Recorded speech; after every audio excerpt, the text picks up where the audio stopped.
Morning Year 8. What we're going to have a look at today is how we measure what is in an ecosystem. So that's how many living things are there. That might be plants, that might be animals. We're going to have a look at different methods to do that. Before we have a look at how we're going to measure things in the environment, I'd like you to think about what factors affect living organisms. So you need to draw a spider diagram to come up with different factors that can affect living things. So these can be things in the environment, or they can be other living things that have an effect on how animals survive. So can you pause the video, have a couple of minutes and draw your spider diagram.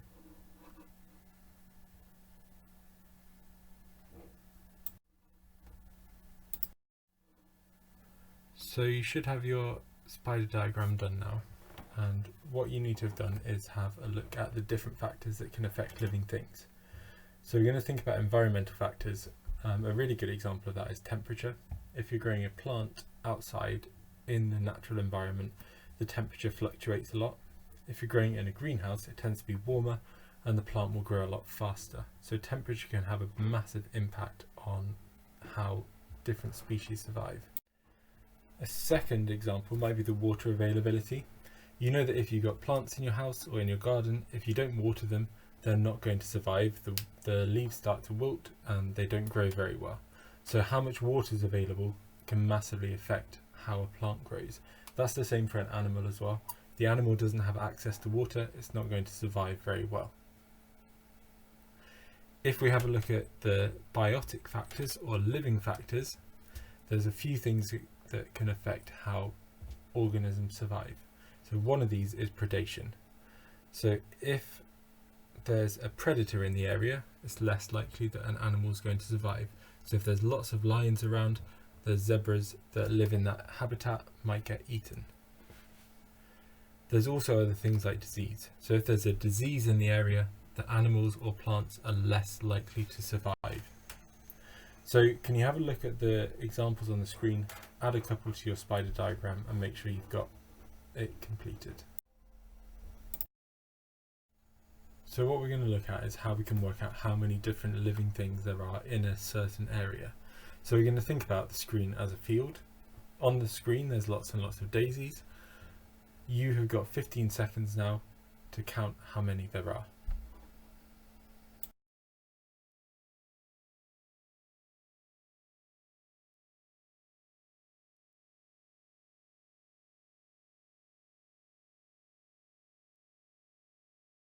So you had 15 seconds. Was it very easy to count how many daisies that were actually there? Did you try and estimate them, or did you actually try to count every single one? There's different methods that we can use to do this, but if you think about the environment, if you're in a field and you're asked to work out how many daisies there are there, it's not very practical to count every single one. So it's easier to estimate the number of daisies that are actually there. When we're working out how many there are, the number doesn't have to be perfect. We're not going to count every single daisy that's there, but we want to try and estimate it and work out how many there really are. So we're going to try something different. On the next screen, it's going to be divided into a grid. What you're going to do, you're going to have 15 seconds again. You're going to count how many daisies are in one part of the screen, and you're going to multiply that up for how many squares there are in the grid. So you're going to have 15 seconds again to do that. So on the screen there's 20 squares in the grid. What you're going to do is you're going to try and estimate how many daisies are in this field. So you can count how many daisies are in one square and then multiply that up by 20 to try and work out how many there are. So you've got 15 seconds and your 15 seconds start now.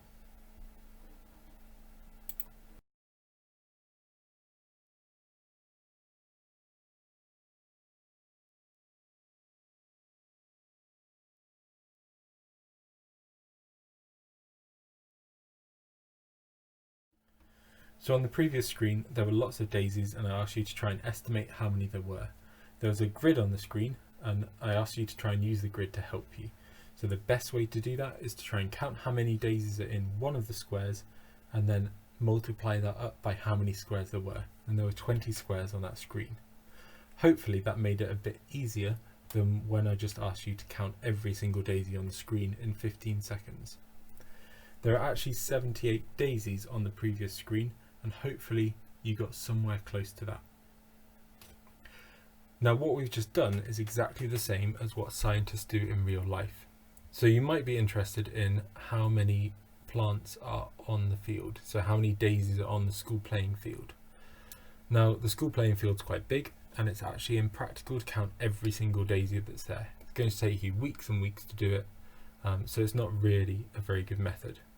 So what we've done on the previous screen, breaking it down into grids, is how scientists work out how many living things are in an area.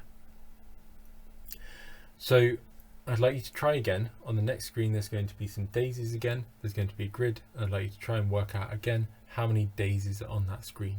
So work out how many squares there are in the grid, count one square, and then multiply it up by the number of squares in the grid.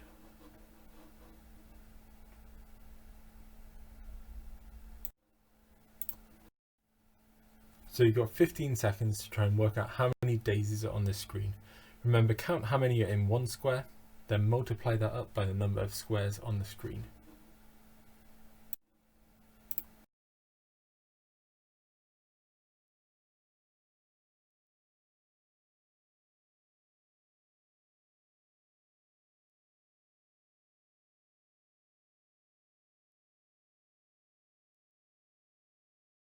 So how many daisies were there on that screen?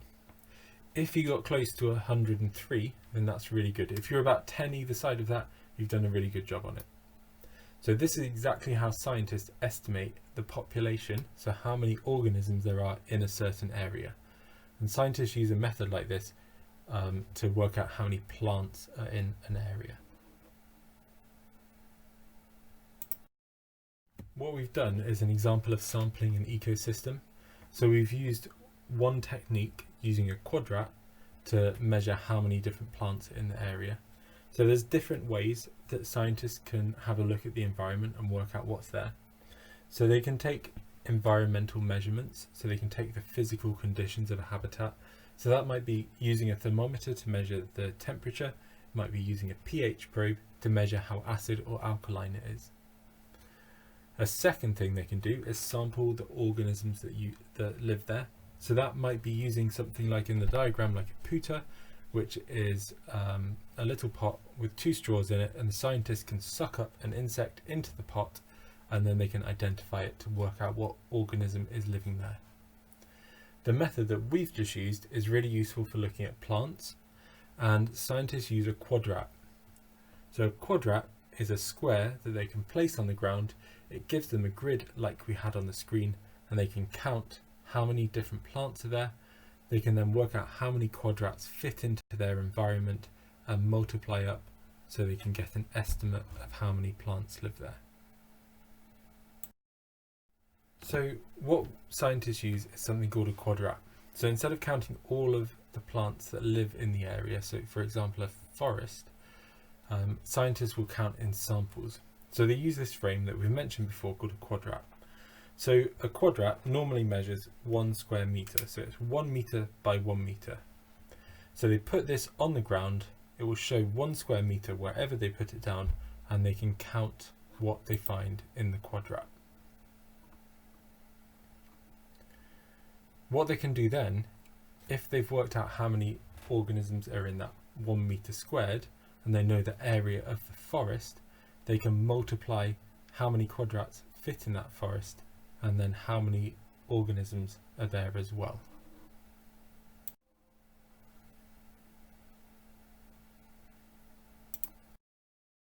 So when a scientist is trying to measure what is in the living environment, they can't just put the quadrat wherever they want. If the scientist might be feeling lazy that day, they might put the quadrat on a path where there's not very many plants, so they don't have to count very much. If they're really interested in a certain plant, they might find somewhere where there's lots of them, so that when they put the quadrat there, they find lots of them in that area, and it might get protection. So when scientists do this, it's called bias. So bias is when they influence their results. So because we don't want this to happen, scientists try to put their quadrats randomly, and that means they don't have bias in their results. So their opinion won't affect the results that they get. So we're going to think, how might you make sure that quadrats are placed randomly? Pause the video for a minute and try and come up with some ideas of how they might be able to place the quadrats randomly in a field.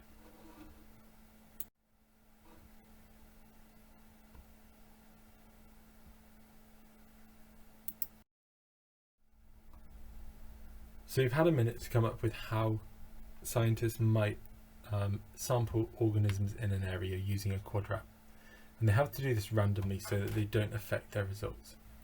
The first method I'm going to talk about is how scientists normally do this. The second method, it does work as well, but it's not quite as good. So in the first one, the scientists look at the field and they put an X and a Y axis along the sides of the field, just like you would on a graph.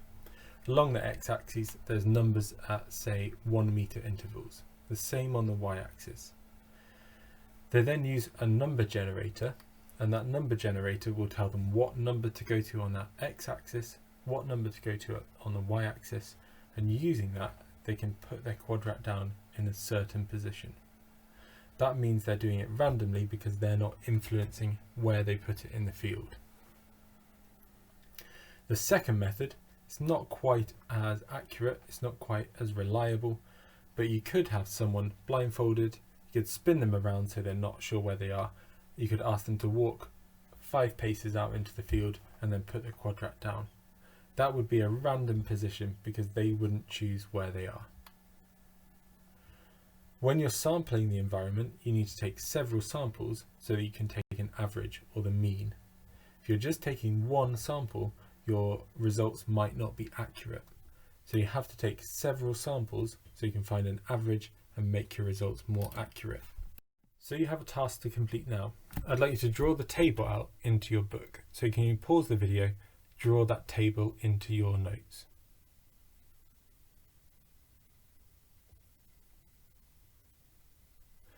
Now you've drawn the table, we're going to work out in the field, which is on the right hand side of the screen, we're going to work out how many daisies there are there, how many dandelions there are there, and how many snails there are. We're going to try and come up with an estimate for that. So what you're going to do is pick 10 random squares. We're going to think each square is 1 meter squared, and you're going to record how many daisies, dandelions, and snails are in each square that you pick. You need to do this 10 times, so you've repeated your counting and completed your table. So you can pause the video now, you can fill in your table. Once you've done that, you can resume the video and we'll do the calculations you need to.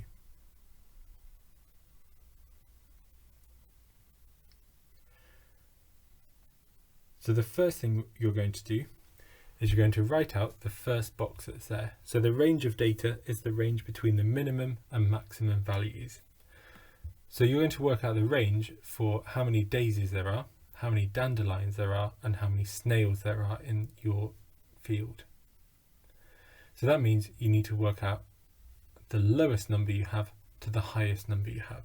So that might be there's 0 daisies to 5 daisies per meter squared. So I'd like to write out that box and fill it in now. Second thing we're going to do is find the mean number of each species. So the mean is the average. So to work out the mean, you add up how many you have over all 10 squares, and then you divide that by 10, which is how many samples you've taken. So first of all, you're going to add up how many daisies you've got over the whole 10 squares, and you're going to divide that by 10 to give you the mean number of daisies. I'd like you to repeat that for each square, for each species that you have.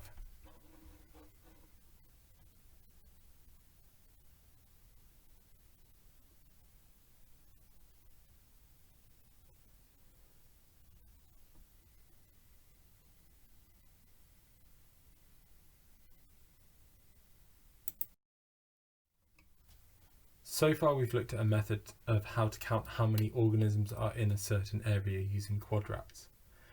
Sometimes scientists might be interested in looking at an abiotic factor, so an environmental factor, like how much light there is, and how that affects a plant growing across an environment. So they might look from underneath a tree towards an open field and see that there's less light under the tree, there's more light in the open field, and how the abundance, how many plants are growing in those areas. So when they're doing that, they don't randomly place quadrats down around the field. They use something called a transect. So a transect is where quadrats are placed along a line in a habitat. So every meter through the habitat, you might put your quadrat down and count how many plants are there. At that point, you also measure your factor, so your light intensity. So this is really useful because it shows a correlation. It shows how, as the light changes, how the number of plants change as well. So we're going to have a look at an example of how this works. So on the screen here, there's 4 questions for you to answer. You need to write these questions into your note. There's a YouTube link on the screen as well. You need to type that into your browser, watch the video, and then answer these 4 questions.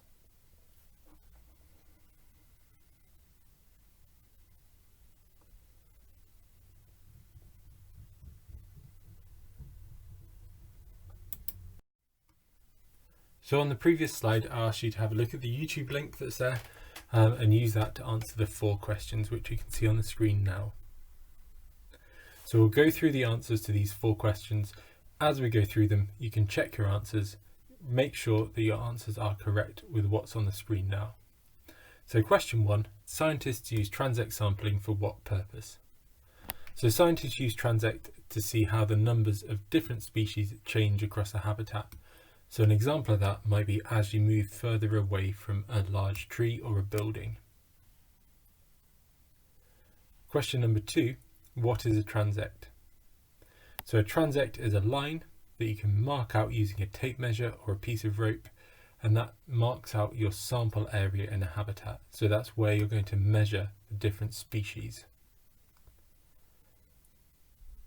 Question number 3, describe how a quadrat is used during transect sampling. So when we're looking along a transect, a quadrat is placed down at regular intervals. So quite commonly, scientists will put a transect down every meter along quadrat every meter along the transect, and they'll record how many organisms are in each quadrat. Question number 4, why does this process need to be repeated? So when scientists do this, they have to repeat their experiment because that means they get valid and representative results. That allows them to calculate an average or a mean. If they just did it once, they might have their transect going along a concrete path. That would show no organisms there, and their results then would show there's nothing living there. But if they went 1 meter to the side, they might find that there's lots and lots of plants there. So they have to repeat it so they can calculate a mean and get valid and representative results.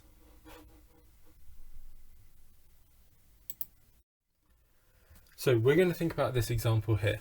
The scientist is measuring how many different daisies there are as you move further away from this tree. So I'd like you to make a prediction of what would happen to the number of species or the number of daisies that are growing as you move away from the tree.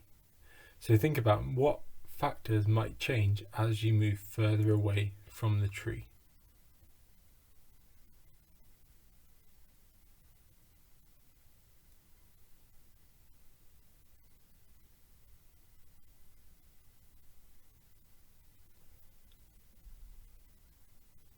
So as we move further away from the tree, you might expect the light intensity, so how much light there is for the plants, to change.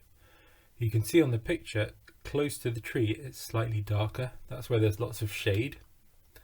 As you move further away, it gets a little bit brighter. That's where there's more light. So as you move further away from the tree, there's more light. And that might mean there's more daisies growing or more species of plant growing. The final thing we're going to do today is have a go at plotting this data that's on the screen onto a graph. So we're going to think at the starting point, so 0 centimeters, there's a large tree. That's where our transect starts. We're going to move away from the tree, and as we move away every 10 centimeters, we're measuring how many daisies there are at that point. What you're going to do is plot a line graph to show how the distribution, so how many daisies there are, changes as you move away from the tree. So I'd like you to have a go at drawing this graph. On your x-axis, you're going to put the distance. That's going to be in centimeters. Make sure you've got the units written down on your axis and your axes labeled. On the y-axis, you're going to have how many daisies there are. Remember, when you're drawing your graph, the axes need to be at regular intervals. So you need 0, 10, 20, 30, 40, all the way up to 130 on the x-axis, and your y-axis needs to go up to 20. Once you've done that, you're going to plot the points. So for the first point, you'll start at 0 on the x-axis, you'll go up to 2 on the y-axis, and you'll plot across. The next point, you'll go to 10 on the x-axis, you'll move up to 2 on the y-axis, and you'll plot an X there. Once you've done that for all of the points on the graph, you need to draw a line through those points.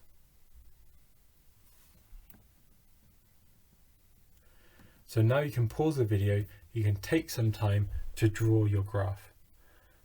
In a minute, once you resume the video, you'll be able to see what your graph should look like, so you can check whether you've got it right or not. So using the data on the previous slide, you should have plotted a graph that looks something like this. So on the x-axis along the bottom, you should have the distance away from the tree. That's measured in centimeters, so you need the units in brackets there as well. If you've got distance and your axis is labeled like the one on the screen, give yourself a tick. On the y-axis, you should have the number of daisies. So if you've got a y-axis like the one on the screen that's labeled number of daisies, give yourself a tick.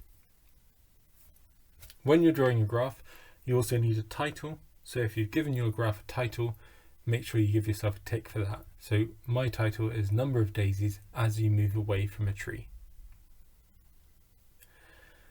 The final thing is making sure you've got your data plotted on the graph. So your data should follow a similar line to the one that's on the screen. So I'd like you to check you've done that. If you've done that, give yourself a tick.